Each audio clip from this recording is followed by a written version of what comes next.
नमस्कार दोस्तों, स्वागत है आप सभी का आकाश भैया की पाठशाला में इम्पोर्टेंट क्वेश्चन सीरीज के अगली वीडियो में। आज हम पढ़ेंगे 3 मोस्ट इम्पोर्टेंट क्वेश्चंस। तो पहला क्वेश्चन क्या है हमारा? पहला क्वेश्चन है हमारा 1 से 10 तक की धनात्मक सम संख्याओं का समांतर माध्य क्या होगा। तो आइए अपन लोग पहला क्वेश्चन सॉल्व कर लेते हैं।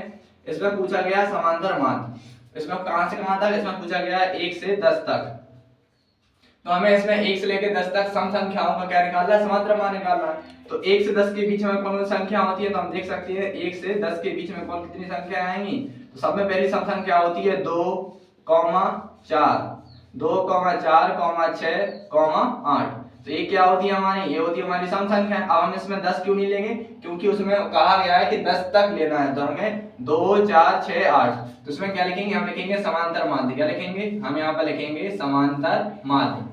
समांतर माध्य बराबर सूत्र क्या होता है? समांतर माध्य बराबर सूत्र होता है सभी संख्याओं का योग। क्या होता है? सभी संख्याओं का योग, यानी 2 + 4 + 6 + 8 और बटे में कुल संख्या। कुल संख्या कितनी है? 1, 2, 3, 4।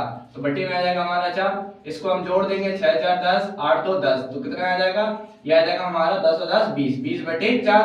अब 4 से हम 20 काट देंगे, 4 पंचे 20। तो इसका माध्य कितना आएगा? 5। तो इसमें हमारा कौन सा ऑप्शन मिल रहा है? इसमें मिल रहा है हमारा ऑप्शन नंबर डी। तो option number D is the क्या हो जाएगा?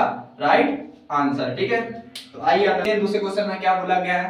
दूसरे क्वेश्चन में बोला गया है मैदान में खड़ी एक कार का 75 मीटर ऊंची मीनार से अवरमन कोण 30 अंश है।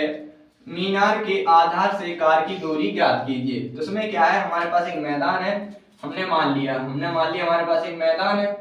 अब यहाँ पर हमारी कोई एक कार खड़ी हुई है। क्या है? यहाँ पर हमारी कोई कार खड़ी है। अब उसमें कहा गया है कि मैदान में खड़ी कार का 75 मीटर ऊंची मीनार।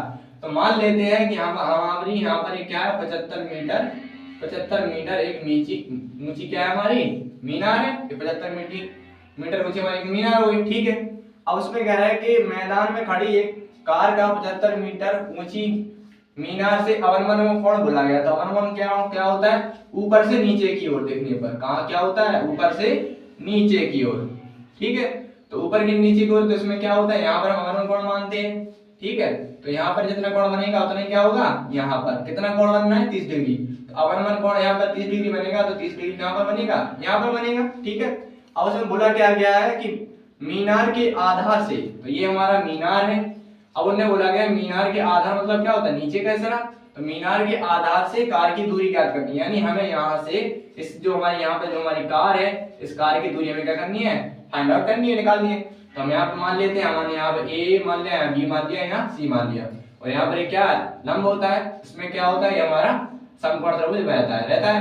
तो अब इसमें हमें क्या निकालना है? इसको दे दो 75 मीटर ऊंची मीनार दे रहे हैं, हमें यहाँ से लेके यहाँ तक कार तक की दूरी निकालनी है। तो हमने कार की दूरी मान ली x। तो आइए हम इसमें क्या लिखेंगे? तो इसमें लिख लेंगे मीनार से। क्या लिखेंगे? इसमें हम लिखेंगे मीनार से कार की दूरी। मीनार से कार की दूरी क्या लिखेंगे? मीनार से कार की दूरी बराबर हमने मान ली x मीटर है। कितनी है? x metre.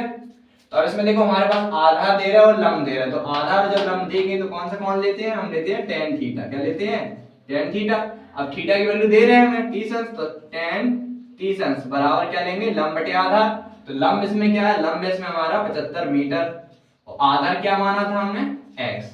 तो tan 30 अंश का मान कितना होता है? tan 30 अंश का मान होता है हमारा 1/√3 बराबर यहाँ पे क्या चल रहा है? 75 बटे में x। इसका कर देंगे हम कैंची गुणा। तो यहाँ पर क्या आ जाएगा? तो यहाँ पर आ जाएगा x एकम x और 3 गुणा √75 में √3 गुणा 75 में तो जाएगा हमारा 75√3 75√3 मीटर। ये क्या आ गई हमारी? कार से मीनार की दूरी। आइए दोस्तों अब लगाते हैं क्वेश्चन नंबर 3। देखते हैं क्वेश्चन नंबर 3 में क्या पूछा गया है। क्वेश्चन नंबर 3 में पूछा गया है यदि द्विघात समीकरण px² - के √5 px + के 15 बराबर 0 के दो मूल बराबर हो तो p का मान ज्ञात कीजिए। तो अपन लोगों ने द्विघात समीकरण के चैप्टर में पढ़ा है। क्या पढ़ा है? जब मूल बराबर हो। जब मूल बराबर हो तो क्या होता है? जब मूल बराबर हो तो d का मान क्या हो जाता है? d का मान हो जाता है 0। यानी d का मतलब क्या होता है? d क्या होता है? विभक्तर होता है। और विभक्तर बराबर क्या होता है? विभक्तर बराबर होता है b² - के 4ac बराबर में 0। तो बी स्क्वायर माइनस के 4ac बराबर 0 हो जाएगा। हमें इसमें क्या निकालना है, पी का मान निकालना है। ठीक है, तो आइए अब देखो हमारे पास जो मूल द्विघात समीकरण क्या दे रहे थे, px स्क्वायर माइनस के अंडर के 5 px और प्लस के 15 बराबर 0। तो इसमें हम क्या करते हैं, इसमें हम द्विघात समीकरण के जो व्यापक रूप होता है उसमें करते हैं तुलना, यानी ax स्क्वायर प्लस के bx प्लस के c बराबर 0। इससे क्या कर देंगे, इससे तुलना। जब हम इससे तुलना कर देंगे तो क्या हो जाएगा, हमारा a b c के मान आ जाएंगे। तो इसकी तुलना करेंगे तो हमारा a बराबर क्या आएगा, a बराबर आएगा p, और b बराबर कितना आएगा, b बराबर आ जाएगा हमारा माइनस अंडर के 5p, और c बराबर कितना आएगा, c बराबर आएगा हमारा 15। ठीक है, तो अब a b c के मान हम समीकरण में रख देंगे। तो b का मान कितना है हमारा, b का मान आएगा हमारा, b का मान आ रहा है हमारा अंडर के 5p, तो यहाँ लिखेंगे माइनस के अंडर के 5p का स्क्वायर माइनस 4ac। a की वैल्यू क्या है, a की वैल्यू है हमारे पास p, तो a की वैल्यू रखेंगे p गुणा, और c की वैल्यू क्या है, c की वैल्यू है हमारे पास 15, यहाँ पर रख देंगे 15, और बराबर क्या चल रहा है हमारा 0।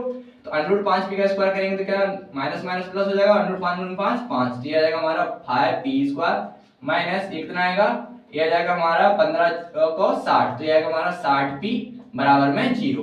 तो अब इसमें हम क्या करेंगे, यहाँ पर देखो यहाँ पर भी p है, यहाँ पर भी p है, और इसमें भी 5 चला जाएगा, इसमें जाएगा, तो इसमें हम 5p कॉमन ले लेंगे।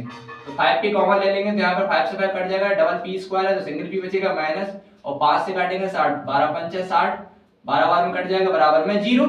अब इसमें क्या करेंगे, एक साथ हम 5p के साथ 0 लेंगे, एक बार इसके साथ 0 ले लेंगे, तो इससे हमारा p का मान निकल आएगा। तो क्या करेंगे, तो 5p बराबर 0, यानी p बराबर कितना आएगा हमारा 0। ठीक है, और इसके साथ ले लेंगे तो कितना आएगा, तो यहाँ पर आएगा p, सॉरी यहाँ p लिखेंगे, यस नहीं, यहाँ लिखेंगे p माइनस 12 बराबर 0। तो यहाँ पर कितना आएगा, p बराबर माइनस के साथ किसका आएगा, प्लस के 12। इसमें हमारे p के कितने मान आएंगे, 2। तो आइए देख लेते हैं इसमें कोई मिल रहा है, देखो इसमें ये वाला मिल रहा है, क्योंकि देखो जब दो का समीकरण होता है उसमें एक अल्फा होता है एक बीटा होता है, इसमें हमसे सिर्फ p का मान पूछा। तो अगर आप a भी रखेंगे तो a भी सही है और a भी सही है। जब भी आपको ऑप्शन में दोनों में से जो मिल जाए वही आपका राइट आंसर होगा। तो इसमें से हमारा कौन सा मिल रहा है, 12, तो इसका option number D is the right answer. ठीक है दोस्तों, यदि आप हमारे चैनल पर नए आए हैं तो चैनल को सब्सक्राइब कीजिए, और इसी प्रकार के मोस्ट इंपोर्टेंट क्वेश्चन देखने के लिए हमारे साथ जुड़े रहिए। और यदि आपको वीडियो अच्छी लग रही हो तो वीडियो को लाइक जरूर कीजिए, क्योंकि आपका एक लाइक हमें मोटिवेट करता है इसी प्रकार के क्वेश्चन लाने के लिए।